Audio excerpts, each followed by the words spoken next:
Welcome to TacosToGeeks.com. Justin here, back with more video game reviews, and today we're going to be reviewing the Mortuary Assistant. This is now officially on Nintendo Switch, so this was recorded on my Nintendo Switch Lite. And as always, they give you a brief synopsis, so here we go.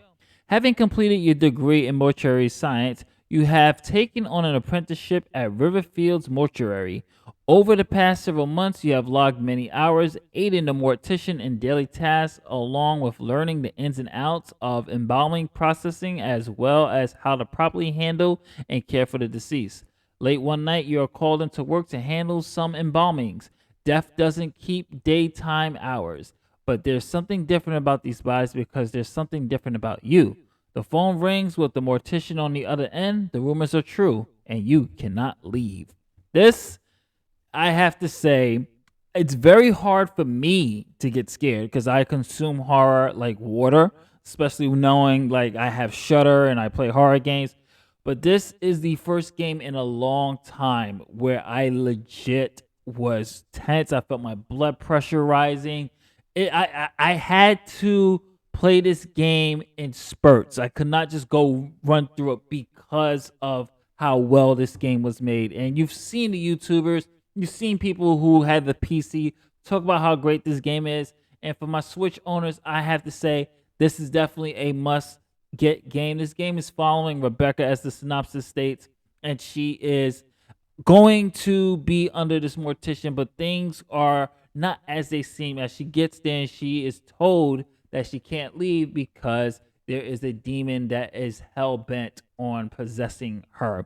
Graphically, the game is looks good on the Switch Lite. It's not the strongest looking graphics, but trust me, you're not going to be worrying about how detailed these graphics are, or but for the Switch Lite, which is this is recorded, it does its job. It looks good on the handheld. It has the lighting works well, but this is not where the game's strongest strength is. The strongest strength in this game is just that, the horror elements in this. Because even some of the demons or even some of the ghosts graphically, it's not the strongest, but it doesn't take you out of the experience.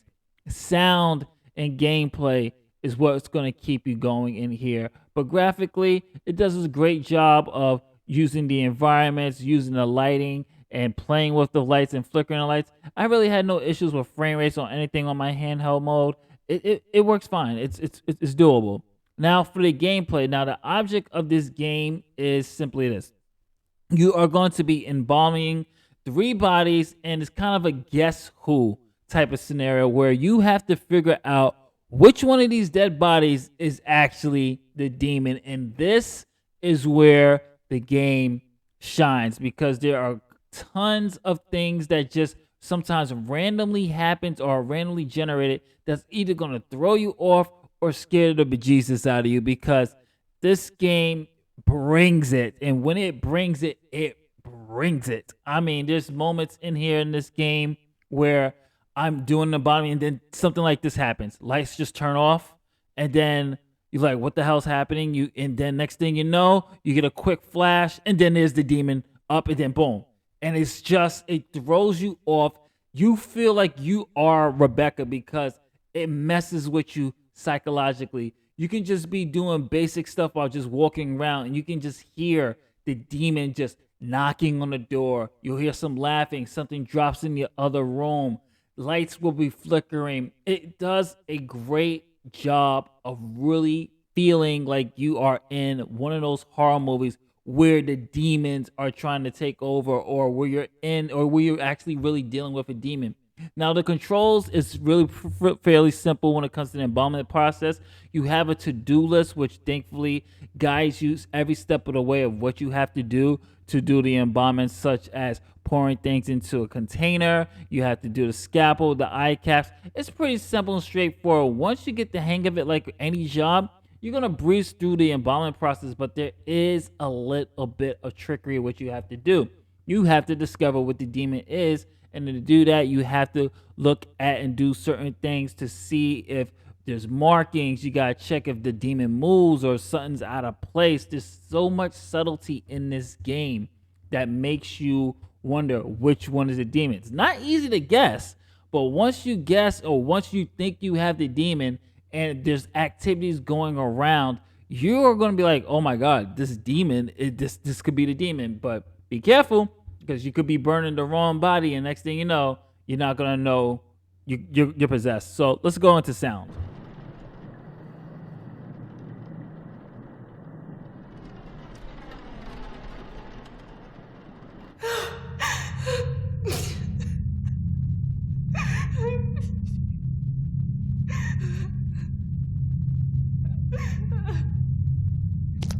Will you help me?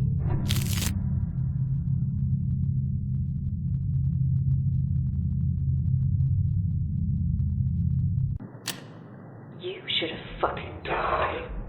I will slit your ass open, and your last vision as they wither will be of the flesh being peeled from your legs, and all that will be left is eternal pain and darkness. You won't beg me to take your pathetic carcass. Oh, I guess if you notice anything strange, it's starting to take hold. Horror and sound go hand in hand, and the sound in this, if you have a Switch Lite or if you're playing this in handheld mode, please, I beg you to put your headphones on for this one. Turn the lights off. I guarantee you it's going to mess with you. Like I said earlier in the review, there are going to be instances where you're just going to be hearing things rattling. You're going to hear voices. You're going to hear things. It messes with you. It's going to drive you crazy. This demon is a troll. I tell you, man, I love the sound in this game. The voice acting is really good too. The actress who played Rebecca did a great job of really instilling that fear, that sense of dread. So whatever you're feeling, she's basically going to be feeling it the same way you're reacting to it. It is a great use of sound, especially with the headphones on. Highly recommend this in headphones. I can't stress that enough. So let me get into my final thoughts. The Mortuary Assistant is a must buy. This is the first game in a very long time that actually scared me, number one, that gave me this sense of dread, this sense of feeling, something that I haven't felt since Fatal Frame Crimson Butterfly, and that's high praise for me. There's other games that did scare me, but not as much as this game has here. And I think what they did really well was capturing what it's like to actually deal with a freaking demon that you see in those horror movies and things like that. The developer did a wonderful job of keeping that tensity from start to finish. And the fact that certain things happen so randomly, I remember I restarted the game just to see if things play out the same way. Absolutely not. Scares change up. So don't expect everything to happen the same way it happens. Things constantly change up. You're always second guessing yourself. This is a phenomenal experience. If you're a horror fan, now's the time. You've heard all the PC people talk about this game. Now's the time to get the Mortuary Assistant. Highly recommend this. Full-blown A+. This is just from TacosGeeks.com. Don't forget to like, share, subscribe, hit that notification bell. What did you think about this game? Comment below and let me know. And if you're watching this on ONG, thank you for visiting at TacosGeeks.com. Catch you on the next review. Later days. Peace.